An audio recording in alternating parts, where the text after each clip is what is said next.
नमस्कार। आसान commerce classes में आपका स्वागत है। आज हम करेंगे 11th क्लास की अकाउंटेंसी का चैप्टर 2। हमने पहले पार्ट में अकाउंटेंसी के अंदर प्रयोग होने वाले कुछ शब्दों के अर्थ जाने थे। कुछ शब्दों के अर्थ आज हम जानेंगे, जिनमें है expenditure, income, profit, loss, gain, purchase return, sales return, stock, debtor, creditor and discount. तो चलिए शुरुआत करते हैं एक्सपेंडिचर से। एक्सपेंडिचर का अर्थ होता हमारा, अगर हम कोई एसेट्स, गुड्स या सर्विस, इनको अगर हम परचेज करते हैं तो ये हमारा एक्सपेंडिचर कहलाएगा। अब परचेज हम कैश में भी कर सकते हैं और हम ये क्रेडिट भी कर सकते हैं। दोनों ही तरह का जो परचेज है वो हमारे एक्सपेंडिचर कहलाती है। जब हम कैश परचेज करते हैं तो इसका मतलब कुछ हमने खर्च कर दिया, और अगर हम क्रेडिट में परचेज करते हैं तो इससे हमारी लायबिलिटी इंक्रीज हो जाती है, इंकर्ड हो जाती है, यानी लायबिलिटी उत्पन्न होती है हमारे से। तो ये हमारी क्या कहलाती है? एक्सपेंडिचर कहलाते हैं। अब एक्सपेंडिचर को हम 3 भागों में यहां पर बांट सकते हैं। सबसे पहला है कैपिटल एक्सपेंडिचर। कैपिटल एक्सपेंडिचर में अगर हमने कोई फिक्स्ड एसेट्स परचेज की है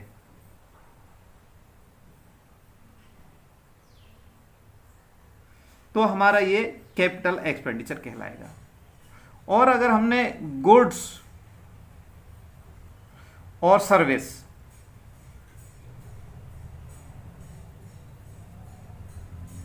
अगर ये परचेज किए तो ये हमारा रेवेन्यू एक्सपेंडिचर कहलाएगा।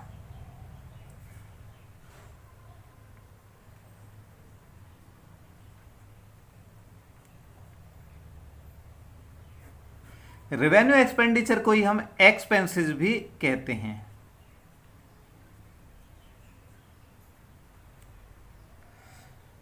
गुड्स का मतलब जैसे जो चीज हम व्यापार करते हैं, जिसमें जो बिजनेस है, जिस चीज का मतलब मोबाइल का बिजनेस है, तो हम मोबाइल अगर कोई परचेज करके लाए हैं तो वो हमारा रेवेन्यू एक्सपेंडिचर कहलाएगा। साथ में अगर हमने उसमें दुकान पर अपने पर एक कर्मचारी रखा हुआ है, सैलरी उसकी अगर हम देते हैं तो ये भी हमारे, उसकी हमने सर्विस परचेज की है, ये भी हमारे रेवेन्यू एक्सपेंडिचर कहलाएगी। लेकिन एक तीसरी तरह का और एक्सपेंडिचर होता है जिसे हम कहते हैं डेफर्ड रेवेन्यू एक्सपेंडिचर। का नेचर तो रेवेन्यू ही होता है, यानी ये रेवेन्यू नेचर की होते हैं ये एक्सपेंसेस, कैपिटल नेचर के नहीं होते। लेकिन इनका फायदा कई बार हमें कई साल तक मिलता है। जैसे हमने पिछले वीडियो में किया था, ये चीज पढ़ी थी, एडवर्टीजमेंट।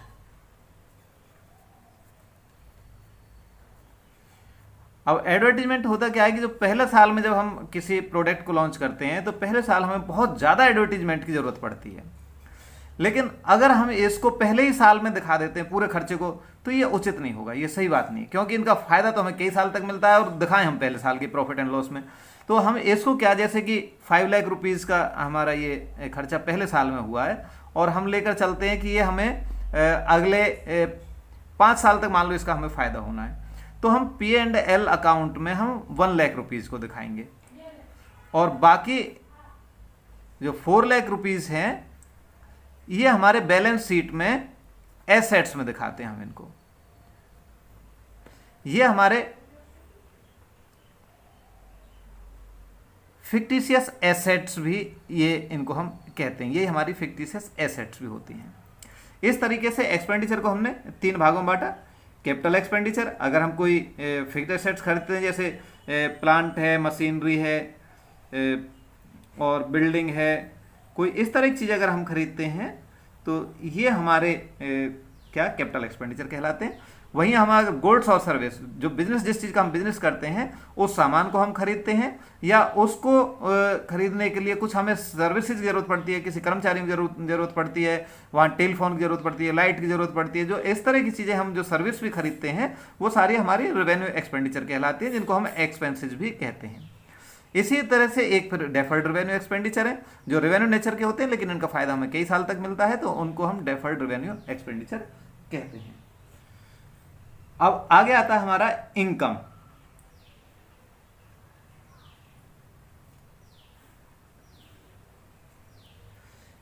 इनकम का अर्थ होता है हमारे रेवेन्यू रिसीप्ट। देखिए दो चीजें हैं, एक तो रेवेन्यू रिसीप्ट है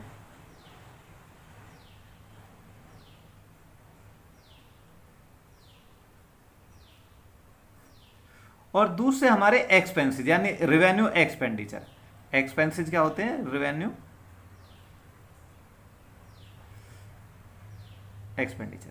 अगर हमारी रेवेन्यू रिसिप्ट किसी भी ट्रांजैक्शन से रेवेन्यू रिसिप्ट हमारी ज़्यादा होती है, मान लीजिए हमारी 1 लाख रुपीज़ की है और उनके ऊपर जो हमारा खर्चा आया था वो हमारा 80,000 रुपीज़ का था, तो यहाँ पर जो 20,000 रुपीज़ हैं ये हमारी इनकम हो जाती है।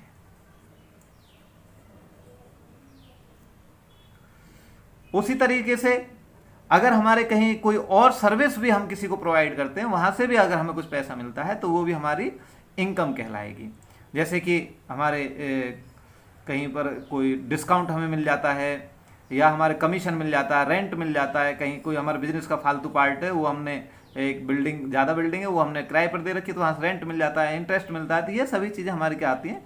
इनकम में ये हमारे शामिल होती हैं। अब इसी से मिलते जुलते शब्द है हमारा प्रॉफिट। प्रॉफिट और इनकम हमारी एक ही बात है, केवल अंतर इतना है कि जो टोटल रिसिप्ट होती हैं, अब ये तो कोई एक ट्रांजैक्शन से जो रेवेन्यू रिसिप्ट और एक्सपेंस जो उसका डिफरेंस हमारा इनकम हो गया, लेकिन अगर पूरे ईयर की हम टोटल रेवेन्यू रिसिप्ट या टोटल हम इनकम कहें, पूरे ईयर की अगर हमारी टोटल इनकम है सभी तरह की, वही हमारे क्या कहलाते हैं? प्रॉफिट कहलाते हैं। यानी टोटल रेवेन्यू रिसिप्ट और टोटल एक्सपेंसेस,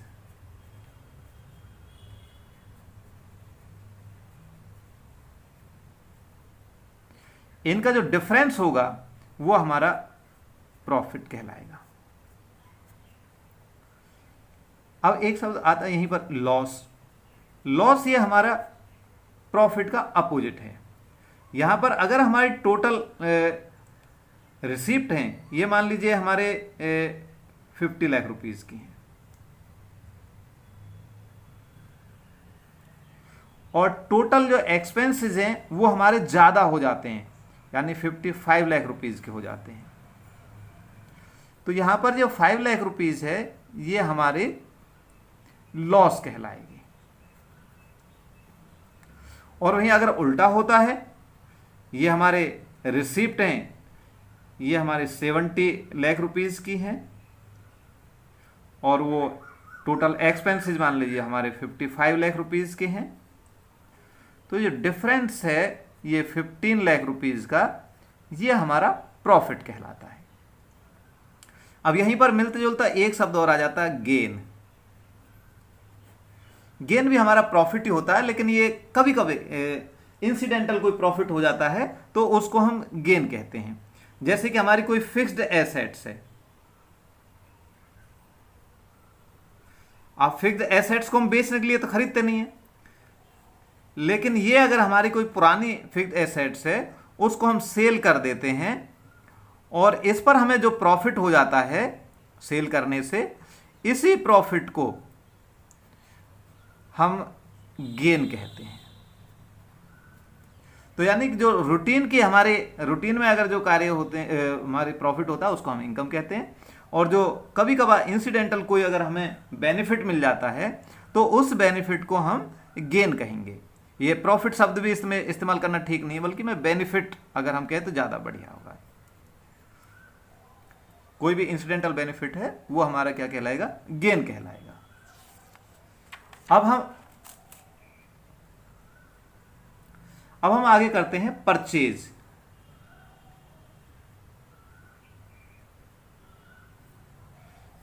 वैसे तो हम कुछ भी चीज खरीदा उसके लिए हम उसे परचेज कह देते हैं, लेकिन यहां पर जो परचेज अकाउंट या परचेज जो शब्द इस्तेमाल किया जाता है वो केवल ओनली फॉर गुड्स। अगर हमने गुड्स परचेज की हैं तो इसी को हम परचेज कहेंगे। अगर कोई अदरवाइज एसेट्स परचेज किए तो एसेट्स ही रहेगी, वो एसेट्स अकाउंट में से डालते हैं। गुड्स वो परचेज करते हैं तो ही हम उसके परचेज उसे कहते हैं। और फिर आती है परचेज रिटर्न। अगर हमने कोई माल परचेज किया, गुड्स परचेज की, वो हमने पसंद नहीं आई हमें और वो हमने कर दी रिटर्न, तो ये हमारा कहलाएगा परचेज रिटर्न। इसी तरह से आता हमारा सेल्स। अगर हम गुड्स को सेल करते हैं तो ही ये सेल्स कहलाएगी। अगर कोई दूसरी एसेट्स को हम सेल करते हैं, उसे बेचते हैं, तो वो हमारा सेल्स नहीं कहलाता। और इसी तरह सेल्स रिटर्न।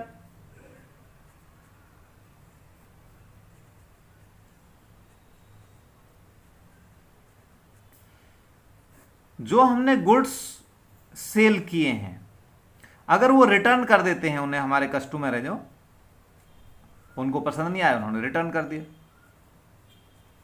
तो ये हमारा सेल्स रिटर्न कहलाएगा। अब एक आगे शब्द आता है हमारा डिस्काउंट, जिसे आप आमतौर पर बहुत ज्यादा सुनते रहते हैं।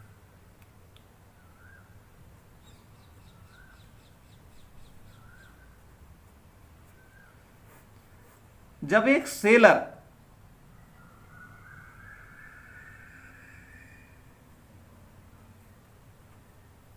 अपने कस्टमर को कोई रिबेट देता है,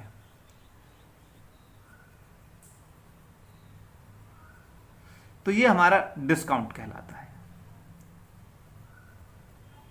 आगे डिस्काउंट के हम वैसे जर्नल में ज़्यादा इसको पढ़ेंगे। डिस्काउंट के यहाँ पर दो तरह का होता है, ये फिर भी थोड़ा सा हम इसे समझ लेते हैं। एक तो है ट्रेड डिस्काउंट।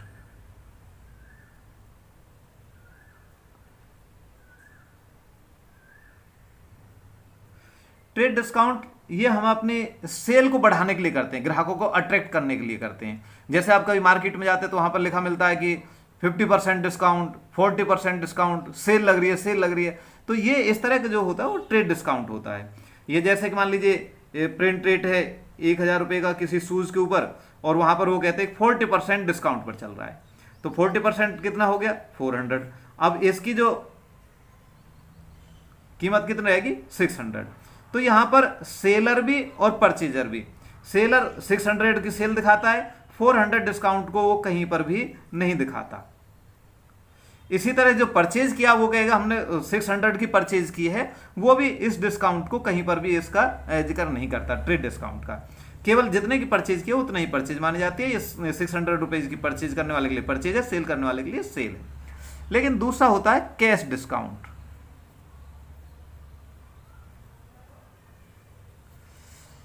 कैश डिस्काउंट का मतलब होता है अगर आप कैश परचेज करेंगे तो ही आपको डिस्काउंट मिलेगा। जैसे मान लीजिए यहां पर 1000 रुपीज ये प्रिंट रेट है, अब उससे कहते हैं अगर आप कैश में परचेज करते हैं तो आपको 5% का डिस्काउंट मिल जाएगा, यानी 50 रुपीज का डिस्काउंट। 950 रुपीज की हम सेल दिखाएंगे। तो यहां पर जो ये 50 रुपीज है ये हमारे बेचने वाले के लिए तो लॉस है और खरीदने वाले के लिए ये प्रॉफिट हो जाता है, के लिए ये इनकम है, उसके लिए लॉस, तो इसके लिए प्रॉफिट या इनकम हम इसे कह सकते हैं। बल्कि इनकम शब्द ही ज़्यादा बेटर रहेगा इस कहने के लिए। लेकिन ये कैश पर ही नहीं, बल्कि कई बार वो ये भी कह देते हैं कि अगर आप 7 डेज में कैश पेमेंट कर देते हैं तो भी आपको ये डिस्काउंट जो वो मिल जाएगा। यानी इसके साथ में कंडीशन जुड़ी होती है। कंडीशन क्या, या तो कैश में परचेज करें आप, या आप जो उधार भी अगर परचेज करते हैं तो एक निश्चित पीरियड में, 2 दिन में, 4 दिन, जितने दिन उन्होंने रखे हैं उतने दिन में पेमेंट कर दें। तो इसका मकसद ही केवल ये होता है कि कैश सेल को बढ़ावा देना, या जो हमारे उधार है उसको जल्दी से कलेक्ट कर लेना, पैसा जल्दी आ जाएगा। तो ये इसका एक पर्पज होता है, तो इसे हम कैश डिस्काउंट कहते हैं। अब आगे एक शब्द आता है स्टॉक। स्टॉक का अर्थ होता है अनसोल्ड गुड्स।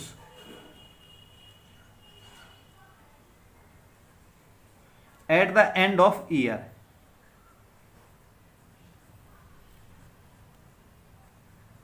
यानी साल के अंत में जो गुड्स अनसोल्ड रह जाती हैं हमारी, वो हमारे स्टॉक कहलाता है। अब इसमें चाहे वो गुड्स हमारी रॉ मटेरियल की हो, चाहे वो फिनिश गुड्स हो, चाहे किसी तरह की जो गुड्स हैं, वो हमारी जो बच जाती हैं साल के एंड में, उनको हम स्टॉक कहते हैं। तो यहां पर एक शब्द आता है क्रेडिटर।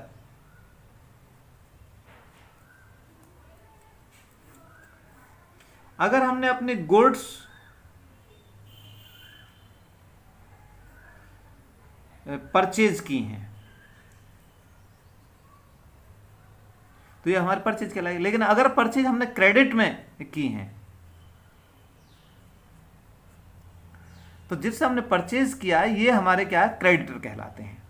जैसे हमने 10,000 की गुड्स हैं, ये हमने परचेज कर ली 3 मंथ के लिए, यानी उनका पेमेंट हम 3 मंथ के बाद में करेंगे, तो ये 10,000 के हमारे क्या कहलाएंगे, क्रेडिटर कहलाएंगे।